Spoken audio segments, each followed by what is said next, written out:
Have you ever found yourself sitting in like a corporate strategy meeting or maybe just watching the news about local laws changing, and you suddenly get this really overwhelming sense that the whole operating system of our society has just been swapped out? Yeah, like someone quietly changed the source code while we were all sleeping. Exactly. You look around and you realize that all the traditional metrics we used to rely on, right? Objective data, uh, measurable merit, strict logic, they all seem to have been completely replaced by this new culture that prioritizes emotional safety and psychological control above literally everything else. Right. It's a fundamental shift. And if you are someone who, you know, actively tracks these cultural shifts within the manosphere, or if you're just a learner trying to untangle the hidden architecture of how our modern institutions got captured, you were really going to want to lock in and give us your full attention today. Yeah, because before we even begin to unpack the sheer scale of this argument, do us a quick favor, hit the like and subscribe buttons right now so you never miss one of these deep dives. It really helps this show. It does. So today, our deep dive is centered entirely around this explosive new 2025 ebook by Conrad Raker. It is titled Womansplaining: Why Women Are Emotional Terrorists, Authoritarian, and Driven by Power and Unearned Status. It's a massive title for a massive book. For sure. And to fully grasp the controversial nature of the concepts we're about to explore, I highly urge you to check out Amazon Kindle and Google Play Books to actually buy the book for yourself. Yeah. You're also going to want to follow the author at Conrad Riker on his Substack to keep up with his ongoing cultural commentary. Yeah, you really need the primary source here. Because to lay the groundwork, Riker's text operates as this highly provocative, deeply systemic manifesto. And it's explicitly aimed at red-pilled men who are seeking to understand the underlying code of modern cultural dynamics. And his central thesis is just, it's uncompromising. Utterly. He posits that Western civilization is currently undergoing a structural collapse from within.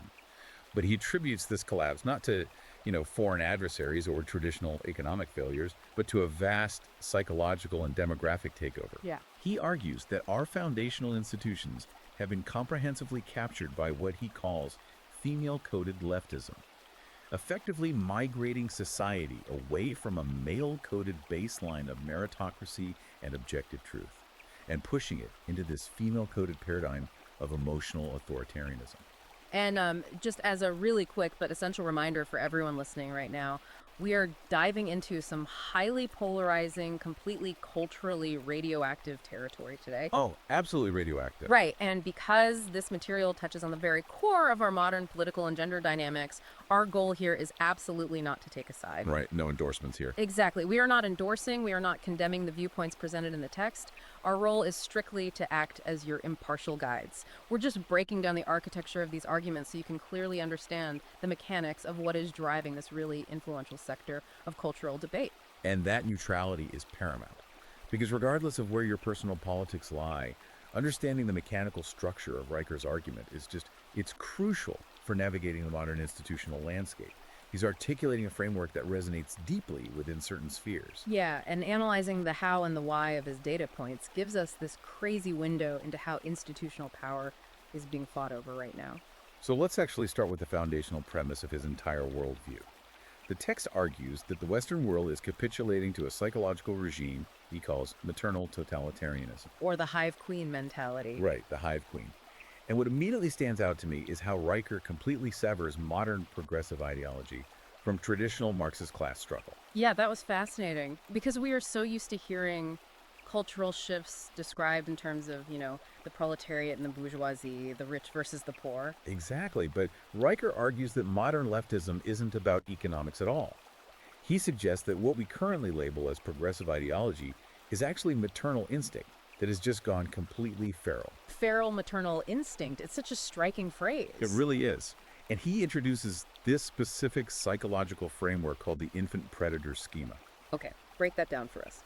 So, according to this paradigm, when women, particularly those who the text describes as having repressed their biological maternal drives in favor of careerism or ideology, when they achieve institutional dominance, they unconsciously reorganize their environment to mirror a nursery. A nursery. Yeah. They split the world into two distinct, non-overlapping categories. First, you have the infants. These are the protected classes, perceived minority groups, or literally anyone claiming victimhood. And in the maternal framework, the infant requires what? Endless equity? Endless equity, absolute protection from any discomfort, and they are systematically absolved of all personal responsibility. So if I'm understanding the architecture of the schema correctly, the other half of that equation isn't just an adult or a peer. The text frames them as an active threat. Precisely. The other category is the predator. And in this worldview, the predator is typically male, traditionally meritocratic, and highly driven by objective achievement. Wow. Because the maternal instinct is biologically wired to fiercely protect the infant from the predator, that high-achieving male has to be aggressively managed. Right, so he gets taxed, socially shamed, burdened with collective guilt, and subjected to all this intense bureaucratic control. Exactly. The argument is that our institutions are just no longer designed to produce excellence. They're designed to neutralize the predator to soothe the infant. And what makes this argument really difficult to just brush aside as some abstract internet theory is the specific institutional data he pairs with it. Like, he brings up the 2017 James Dimore Google memo fallout. Yes, he spends a lot of time deconstructing that. For those who don't remember, Dimore was a Google engineer who circulated this internal document. And he was basically suggesting that biological and psychological trait differences might play a role in the gender disparities we see in tech, rather than it being solely the result of, like, top-down systemic discrimination. Right. And the author notes that Dimore's memo used incredibly measured language. He cited peer-reviewed academic research, and he actively invited open debate to improve the company culture. But he was summarily fired anyway. He was. But the specific data point that Riker zeroes in on is that 94% of the official internal complaints filed against Dimore came from female employees. That 94% statistic is the absolute linchpin of his analysis on corporate capture. The text views this not as standard HR policy enforcement, but as a synchronized collective immune system response. Like a hive mind. Exactly. Yeah. The underlying argument suggests that almost no male engineers felt the need to submit a formal bureaucratic complaint to shut down the discourse. Instead, the female employee base mobilized as a hive mind to excommunicate an outlier. Because his reliance on strict logic and biological data disrupted their emotional equilibrium. Right. The text asserts that in the court of the hive queen, consensus will always trump competence, and subjective feelings will always overrule objective facts. It's a profound reframing of how corporate dynamics work. You aren't just looking at coworkers having a disagreement, you're looking at two entirely different biological imperatives clashing in a boardroom. And he scales this up. The author provides another really stark example from the University of Oregon around 2022. Oh, the tenure case. Yeah. We're presented with a male professor up for tenure. According to the text, his publication record, his actual measurable output of academic excellence, was stronger than 85% of his already tenured colleagues. So by any traditional metric of meritocracy, the tenure is a mathematical certainty. It should be, but the application is denied. And the reason is wild. 3 anonymous female faculty members submitted reviews citing emotional discomfort when in his presence. No documented HR violations. None. No allegations of misconduct, no breach of university policy. His entire career trajectory was halted entirely by the subjective feeling of discomfort. Which perfectly illustrates the transition from a male-coded institution to a female-coded one. Because in a male-coded system, discomfort is totally irrelevant to the production of high-level academic work. Right. But in a female-coded system, emotional comfort is the primary deliverable. That makes the academic work secondary. And the text scales this dynamic up from the university campus to essential civic infrastructure. He brings up a really revealing case out of Portland. The roundabout. Yeah. Riker details this city council meeting where a male urban planner presented a highly detailed, data-backed proposal. He demonstrated that installing a roundabout at a specific intersection would mathematically reduce traffic accident rates and save lives. A purely objective engineering-based solution. Exactly. But the outcome of that meeting perfectly encapsulates the infant predator schema in action. A female citizen stood up and testified that the concept of roundabouts made her feel anxious. That she didn't feel safe navigating them. Right. And based on that emotional testimony alone, the city council scrapped the engineering plan. The woman experiencing anxiety is immediately categorized as the infant requiring protection. From the harsh, unfeeling reality of the data-driven engineer, who is cast as the predator, engineering was literally replaced by emotion. Now, when you look at how this dynamic plays out in a city council meeting or a university tenure board, it forces us to ask a question. How is this compliance actually enforced on a daily basis? Right. How does an entire institution learn to prioritize anxiety over engineering. The author posits that this isn't achieved through formal policy, it's enforced through a highly evolved social weapon. Which brings us to a fascinating framework the author introduces. He calls it the GSR triad. Gossip, shame, and rally. Yes. The text asserts that female relational aggression is not some modern cultural invention, but a deeply ingrained evolutionary adaptation. The logic presented is that in ancestral hunter-gatherer environments, women generally could not compete with men in terms of raw physical violence or direct confrontation. Right, so to ensure their survival and the survival of their offspring, they had to develop these highly sophisticated, covert social networks. They learned to manipulate group opinion, secure vital alliances, and orchestrate the exile of perceived threats without ever having to throw a physical punch. And Riker's core argument here is that this ancient evolutionary survival mechanism hasn't disappeared. It's just been imported and heavily weaponized in the modern corporate office and the digital public square. And he meticulously breaks down the mechanics of this GSR triad. The first phase is gossip. But the author stresses that this is not just idle breakroom chatter, it's a systematic intelligence gathering operation. Building invisible emotional dossiers. Exactly. In private Slack channels or group texts, they're tracking a male colleague's tone of voice, analyzing his eye contact, policing his casual jokes, just constantly auditing his vibe for any signs of non-compliance with the maternal narrative. And once that dossier is built, the second phase activates, which is shame. Right. This is the public call-out in a meeting or the formal HR complaint. And the critical distinction the author makes is that the shame phase is almost never about actual rule-breaking or objective failure. It's almost exclusively framed around tone, delivery, or the ultimate trump card, making someone feel unsafe. Which naturally triggers the final phase, rally. This is the mobilization of the swarm. And the text describes how the hive mind isolates the target so swiftly and completely that no one else in the organization even dares to step forward to defend him, purely out of self-preservation. Because to defend the target is to immediately become the next target of the swarm. The author points out that female bonding, in this context, functions less like traditional friendship built on shared interests, and more like alliance formation and continuous surveillance. The group prioritizes maintaining cohesion over discovering objective truth. They demand absolute loyalty to the hive over any concept of individual justice. And the text supports this theoretical framework with some truly surreal sociological observations. Take the Dallas PTA field study from 2023 that he cites. Oh, this one was wild. Yeah. Researchers observed the dynamics of a suburban parent-teacher association where a local father was effectively blacklisted and socially exiled from the entire community. And his supposed transgression was that he attended a school event wearing jeans. Yes. A cluster of influential mothers, a group the text categorizes under the archetype of the Karen network, collectively decided that his casual attire projected a vibe that was too dominant. And insufficiently deferential to their space. And the mechanics of that exile are what the author finds so revealing, because there was no formal committee vote to ban him. There was no direct confrontation. It was a silent, suffocating exclusion fueled entirely by the gossip and rally phases of the triad, until the social pressure became so toxic that the family literally pulled their children out of the school district. It perfectly demonstrates the text's assertion that women do not require formal, documented authority to wield devastating institutional power. They operate through shadow networks that dictate the social reality. And we see the exact same shadow network operate in a professional setting with the Toronto teacher example he gives. Right, the high school teacher. Yeah, a male high school teacher was reviewing a student's essay titled My Pronoun Joy. Operating under the baseline of objective grammar, the teacher simply corrected the title. He noted that the word joy, functioning as a noun in that context, does not take a possessive apostrophe. A purely mechanical educational correction. Exactly. But the fallout.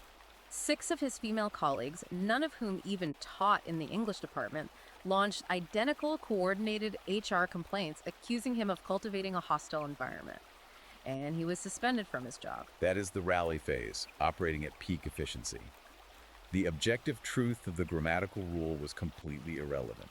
He was punished by the swarm for failing to prioritize the emotional affirmation of the student's identity. And the text provides another corporate example from Silicon Valley. A male data analyst reviewed a financial model created by a female manager and correctly identified a mathematical formula error.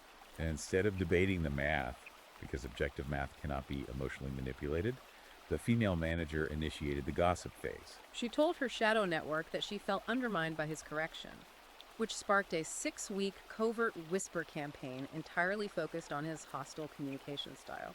After 5 informal, undocumented complaints were circulated among upper management, the analyst was quietly pushed out of his role. Now, if the enforcement mechanism of this culture is built entirely on manipulating emotional reality to bypass objective truth, it forces us to deeply examine the psychological baseline of that emotional reality.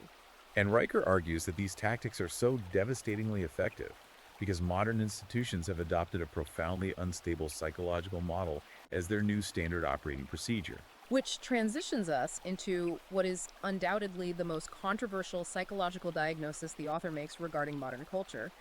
The text posits that society has essentially adopted the BPD spectrum as our new normalized cultural baseline. For those familiar with clinical psychology, BPD refers to borderline personality disorder. The author breaks down the hallmark clinical traits of DPD. Right. An intense, paralyzing fear of abandonment, severe identity disturbance, extreme emotional volatility. And a very specific psychological defense mechanism known as splitting. Splitting, let's talk about that. Splitting is the tendency to view the world in absolute black and white terms. A person is either idealized as a flawless savior or instantly devalued as an irredeemable monster. There is absolutely no capacity to process nuance or gray areas. And the author's provocative thesis is that these specific traits are no longer diagnosed as pathological exceptions requiring clinical treatment. Instead, through the lens of modern socialization and certain feminist frameworks, these symptoms have been actively rebranded and culturally rewarded. Extreme emotional volatility is no longer viewed as instability. It is celebrated as being passionate and deeply empathetic. Having a fractured or unstable sense of identity is applauded as being fluid and authentically exploring one's truth. And that concept of splitting. The author argues that splitting is the exact psychological engine that powers modern cancel culture. Yes. If we take that framework and apply it to how public discourse operates today, it perfectly explains why a public figure, or even just a man in a private relationship, can go from being the hero to the ultimate villain overnight over the most microscopic perceived slight. Because the splitting mindset allows for no nuance, no context, and no right to a defense. The exile it demands is absolute and immediate. To illustrate how this borderline behavior is actively cheered on by the culture, the text dissects a viral story involving a 17-page Google Doc breakup. Oh, this is a prime example. Right. A woman drafted a 17-page manifesto titled "The Truth About Why You Failed Me," aimed at her ex-boyfriend. It was meticulously formatted with footnotes, bulleted lists of his emotional failures, and even a QR code that linked to a podcast she recorded dissecting his character flaws. She weaponized this highly organized document to systematically and publicly humiliate him across social media. And Riker points out that a decade ago, society would have collectively viewed the creation of a 17-page, footnoted breakup dossier as deeply disturbed behavior. But today, the internet consensus championed her. They cheered it on as a stunning act of empowerment, praising her for holding him accountable and owning her truth. It was the complete normalization of psychological splitting and emotional terrorism. The text pairs this with another startling example from a massive Reddit relationship forum. A woman posted that she demanded a 500-word, formally written apology letter from her boyfriend. Why? Because he failed to notice she'd gotten a new haircut. You kidding? No. And the boyfriend, attempting to comply with her emotional reality, wrote a sincere 4-sentence apology. She publicly rejected it on the forum as insufficient and actively framed his short response as literal proof of ongoing emotional abuse. The author uses this to brilliantly illustrate how injury is intentionally manufactured to extract submission. The haircut was never the issue. The demand for absolute behavioral control was the true objective. Which brings us to the author's precise definition of the Karen. The text argues that the Karen is not simply a funny internet meme about complaining to the manager. He defines the Karen as a highly specific cultural archetype, typically midlife women who possess intensely repressed maternal instincts. They then substitute the biological power of raising and controlling children with the power of policing and controlling service workers, strangers, and the general public. He points to a widely circulated viral video of a woman having an uninterrupted 45-minute meltdown on TikTok. She's screaming into the camera about class warfare, ecofascism, and systemic oppression. All because a local convenience store charged her a mandatory 25-cent fee for a paper shopping bag. Exactly. The author observes that she is not making a rational consumer complaint to get a quarter refunded. She is utilizing a manufactured crisis to establish dominion over her environment. The text connects this back to the BPD spectrum, suggesting that this constant need to externalize blame and manufacture outrage occurs because these individuals lack a stable internal identity. They fundamentally require external validation and the subjugation of others to regulate their own chaotic nervous systems. Now, a listener absorbing all of this might naturally ask a very pragmatic question. If these tactics, the splitting, the public tantrums, the relentless gossip, the manufactured grievances, if they are so deeply irrational, why do they work so incredibly well against men? Why do high-level executives and logical institutions capitulate to them so consistently? Right, and the author answers this by arguing that we are not just dealing with social conditioning, we are dealing with biological warfare. The text argues that tears and the strategic claim of feeling unsafe are actual biological weapons utilized to completely bypass male logic. This is where the text heavily integrates evolutionary biology into its sociological critique. Riker anchors this argument on a landmark 2011 Israeli study published in the journal Science. The researchers conducted an experiment where men were exposed to the physical scent of women's emotional tears, and the biological data was undeniable. Upon smelling the tears, the men's testosterone levels measurably plummeted, their aggressive and competitive tendencies significantly dropped, and their cognitive ability to make complex analytical decisions was fundamentally weakened. That is a staggering biological reality. The tears literally carry a pheromonal cocktail that hacks the male neurological system. And the author uses this data to argue that female tears in a professional or conflict setting are almost never a genuine expression of profound sadness.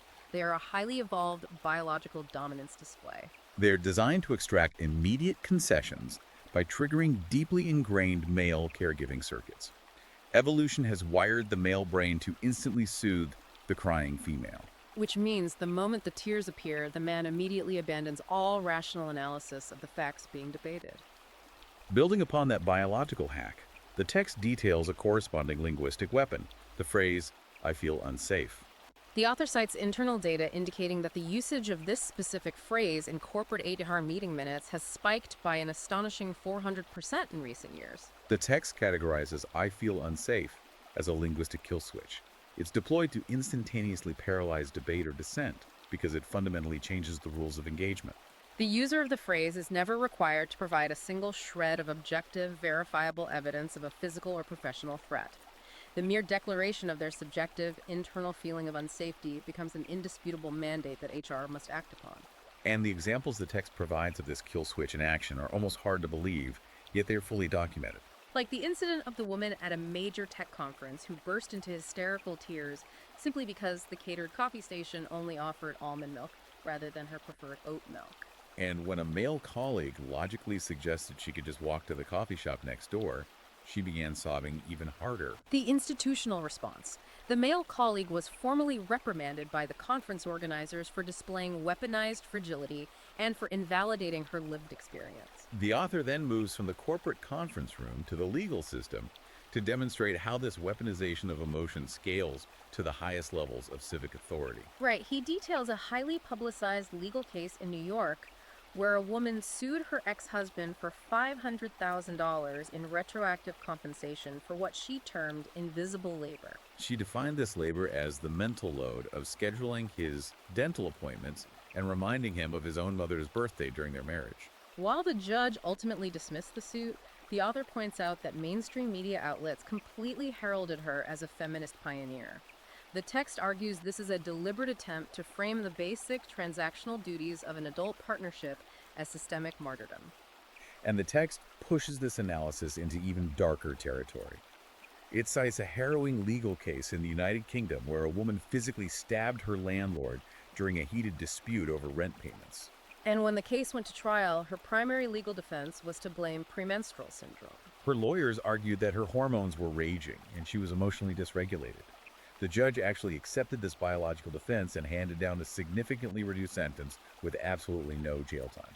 The author points to this verdict as the ultimate terrifying proof that Western legal systems are beginning to institutionalize female emotional volatility as a valid, state-sanctioned excuse for literal violence. When you scale this biological and linguistic weaponization of emotion across entire economies, The text argues it leads inevitably to the total systemic dismantling of meritocracy. Which brings us to the author's analysis of the modern workplace, which he describes not as a center of industry or innovation, but as an institutional daycare. He asserts that female-dominated human resources and diversity, equity, and inclusion departments have effectively staged a coup and now actively exist to punish male competence. The imagery the text uses is incredibly potent. The author suggests that the concept of accountability, the idea that you are judged solely by the quality and quantity of your output, has been completely eradicated and replaced with mandatory affirmation. Men in the corporate sphere are no longer treated as autonomous professional peers. They are managed as disobedient children who require constant surveillance by female therapeutic wardens who monitor their tone, their volume, and their compliance with the emotional consensus. This is the operationalization of maternal totalitarianism that we discussed earlier. The author expands on the theory, arguing that when women in positions of corporate power repress their biological urge for actual motherhood, that intense evolutionary drive to nurture and control an infant does not simply vanish into the ether. It metastasizes. It aggressively redirects itself into policing the behavior of adult men. This psychological redirection results in highly authoritarian, suffocating workplace policies that are strategically cloaked in the unassailable language of care, empathy, and compassionate leadership. The text provides staggering examples of this war on merit, like the performance review of a top-tier male engineer at Microsoft. By every objective metric, he was the most valuable asset on his team. He possessed the highest code deployment success rate in his entire division. Yet he was severely penalized during his annual review, directly impacting his compensation. Why?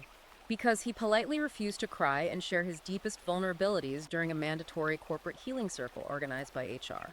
He was officially reprimanded for lacking emotional attunement. The actual functional code he wrote to generate revenue for the company was deemed entirely secondary to his refusal to emotionally submit to the group. And then the author demonstrates how this therapeutic model destroys civic efficiency as well. He cites a municipal policy change in Austin, Texas. Right, where the city government entirely replaced traditional metric-based performance reviews for its staff with mandatory feelings check-ins. The stated goal was to foster a more inclusive and emotionally supportive government culture.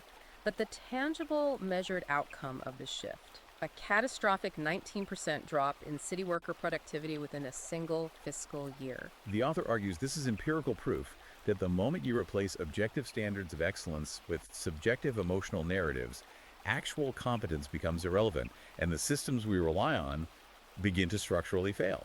And the institutional capture reaches levels of absolute absurdity in an example out of Ontario. A male library worker, employed to read to children, was abruptly fired for reading Dr. Seuss's classic book Green Eggs and Ham aloud during a staff team-building exercise. The justification. A female HR manager filed a formal complaint stating that the persistent rhythmic rhyming of the book was emotionally triggering and induced severe anxiety for her. A man lost his livelihood over the cadence of Dr. Seuss because the subjective anxiety of a female manager outweighed his right to employment. To understand how these HR departments justify these actions, the text highlights leaked internal training documents from Google. According to the author, these documents explicitly trained employees to view the very concepts of logic and objective data as inherently white, patriarchal constructs designed to uphold oppression. This specific framing is central to the author's entire thesis. He argues that female-coded leftism is actively, intentionally seeking to dismantle the trivium. The classical educational foundation of grammar, logic, and rhetoric. Exactly. They must destroy the trivium because objective reality is the natural, unyielding enemy of emotional manipulation. By successfully labeling data and logic as tools of patriarchal oppression, they effectively insulate their emotional control systems from any rational critique. You cannot argue against them using facts, because they have declared facts themselves to be unethical. And the author doesn't just confine this diagnosis to the HR department or local city councils. He scales this entire architectural framework up to explain the macro-level fall of nations. The text makes an incredibly sweeping, radical argument that female suffrage and the subsequent feminization of state policy is actively and demonstrably destroying the foundations of Western civilization. It is a breathtakingly stark macro-political view. The author argues that the moment women gained majority voting power, the fundamental purpose of the government began to shift. The electorate began voting to functionally transform the state into a surrogate womb. This means consistently electing politicians, enacting sweeping policies that prioritize the absolute elimination of risk over the necessity of innovation. It means substituting the concept of earned merit with universal basic income, the ultimate unearned provision. In this framework, the feminized maternal state inherently punishes independence, taxes self-reliance, and seeks to systematically transform all strong, autonomous citizens into dependent infants who rely on the state for their very survival. To empirically back this up, the text contrasts male-led states with female-led states. The author points heavily to Sweden, a nation almost universally heralded by progressive media as the ultimate feminist utopia. However, the text claims that beneath that utopian branding, Sweden is suffering from skyrocketing violent crime rates, fracturing social cohesion, and a national parliament that is routinely paralyzed by emotional crying fits and performative walkouts by its female members. He sharply contrasts this chaotic reality with countries like Hungary and Poland, which he describes as maintaining male-led stability, enforcing strong, unapologetic borders, and actively fostering rising birth rates through traditional family incentive structures. To explain the profound cognitive dissonance often displayed by modern progressive women advocating for these policies, the text introduces the concept of the female mask. The author describes this as the inherent duality of women performing extreme, highly visible public virtue while simultaneously practicing intense, unyielding private cruelty. For instance, he paints the picture of a prominent social media influencer sobbing on an Instagram live stream about the existential dread of climate change and the need for collective sacrifice, while her own private jet idles on the tarmac behind her, preparing to fly her to a luxurious vacation in Bali. The author argues that the relentless public performance of empathy and victimhood acts as an impenetrable shield. It grants these women complete social impunity for their deep private selfishness and their ruthless relational aggression toward men. The text even attributes major industrial catastrophes to this cultural shift. The author controversially blames the Boeing 737 AX tragedy on what he calls the emotional veto culture that had infected the company's engineering divisions. He claims that senior male engineers repeatedly raised urgent, data-backed warnings about the fatal flaws in the flight control software. However, these warnings were deliberately dismissed by management because sounding the alarm was viewed as disrupting the harmony of the team and creating an unsupportive environment. So in the author's view, commercial airplanes literally fell out of the sky, killing hundreds of people, because prioritizing emotional comfort over harsh, unyielding engineering facts had become the dominant corporate norm. And to demonstrate how deeply this ideology is being seeded into the future, the author returns to Sweden for a chilling example regarding children. He describes a state-funded Swedish preschool that completely banned the use of the words boy and girl on its campus. The teachers were strictly mandated to refer to all children using a newly invented gender-neutral pronoun, hen. The text views this not as a progressive, inclusive educational milestone, but as blatant ideological grooming and psychological colonization. It is the ultimate manifestation of the maternal state utilizing its power to force objective biological reality to bend to its subjective emotional needs, starting with the colonization of the youngest, most malleable minds. So after laying out this massive, systemic, ruthless architecture of institutional capture and civilizational decline, what does the author actually tell his red-pilled readers to do about it? He doesn't just leave them with a diagnosis, he offers a highly specific, radical solution he calls praxa. Riker's concept of praxa demands a total, uncompromising paradigm shift for men. The very first step of praxa is the absolute cessation of participation. The author argues that men must immediately and entirely stop seeking validation from these corrupted, female-dominated systems. Whether it is attempting to climb the corporate ladder within a DEI-captured HR environment, navigating the emotionally manipulative landscape of modern dating, or participating in the mainstream political apparatus, the text asserts that men are playing a rigged game. You simply cannot win a game where the rules are entirely based on the shifting, subjective sands of emotional reality. Right, the text essentially tells men to pull the ripcord and exit, to take their competence, their logic, and their resources and build entirely parallel systems. The author mandates that these new parallel institutions must be built strictly and exclusively upon the trivium, logic, rhetoric, and grammar. He urges men to aggressively reclaim objective truth as the only acceptable metric, to reward merit relentlessly and without apology. And above all, to refuse to ever apologize for simply possessing male traits. The core message of praxa is to stop letting weaponized tears hack your biological neurology. demand empirical evidence for every claim of unsafety, and completely reject the collective historical guilt that this hive queen culture attempts to systematically force onto your shoulders. It is, without question, a profound and absolute rejection of the current Western social contract. The author is actively advocating for a form of intellectual, economic, and institutional separatism.